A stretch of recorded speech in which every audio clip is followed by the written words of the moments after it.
ദേ ഈ തുള്ളി തുള്ളി പോകുന്ന പോക്ക് കണ്ടോ, ഇത് ആരെ അടിക്കാൻ പോകുന്ന പോക്കല്ല, അടുത്തുള്ള ബേക്കറിയിലോട്ട് പപ്സ് മേടിക്കാൻ പോകുന്ന പോക്കാണ്. അപ്പോൾ വൈകുന്നേരം അല്ലേ ചായ കുടിക്കാൻ പപ്സ് മേടിക്കാന്ന് പറഞ്ഞിട്ട് ഞാൻ ഇറങ്ങിയപ്പോൾ കൂടെ ദേ ഈ കുട്ടിപ്പട്ടാളം കൂടെ അങ്ങ് ഇറങ്ങി. എന്നാ പിന്നെ ഒന്നിച്ച് പോകാമെന്ന് വിചാരിച്ചിട്ട് ഞങ്ങളെല്ലാം കൂടെ ഒന്നിച്ച് അങ്ങ് പോവുകയാണ്. സത്യം പറഞ്ഞ് ഇപ്പോൾ മനസ്സിലായില്ലേ നിങ്ങൾക്ക്, എന്നെ വഴിതെറ്റിക്കുന്നതേ ഈ പിള്ളേരാണ്.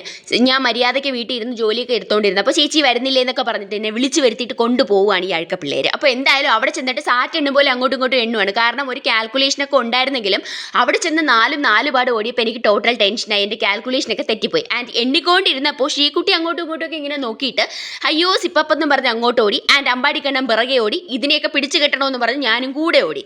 അപ്പോൾ സിപ്പപ്പ് കണ്ടപ്പോൾ സത്യം പറഞ്ഞാൽ എൻ്റെ കൺട്രോളും പോയി. എനിക്ക് ഈ 1 രൂപയുടെ 2 രൂപയുടെ സിപ്പപ്പ് വലിയ ഇഷ്ടമാണ്. കാര്യം എന്താണെന്ന് അറിഞ്ഞൂടെ, പൈസ ഉള്ളതുകൊണ്ടാണെന്ന് ഒരിക്കലും വിചാരിക്കരുത്, അതൊന്നുമല്ല.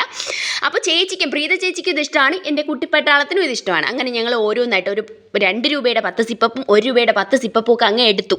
ഇതെല്ലാം കഴിഞ്ഞിട്ട് വീട്ടിൽ ചെന്നിരുന്നിട്ട് ഒരാൾ കിടന്നു കുടിക്കുന്നു, ഒരാൾ ഇരുന്ന് കുടിക്കുന്നു, അങ്ങനെ എല്ലാവരും കൂടെ കാര്യമൊക്കെ പറഞ്ഞിരുന്ന് കുടിച്ചു.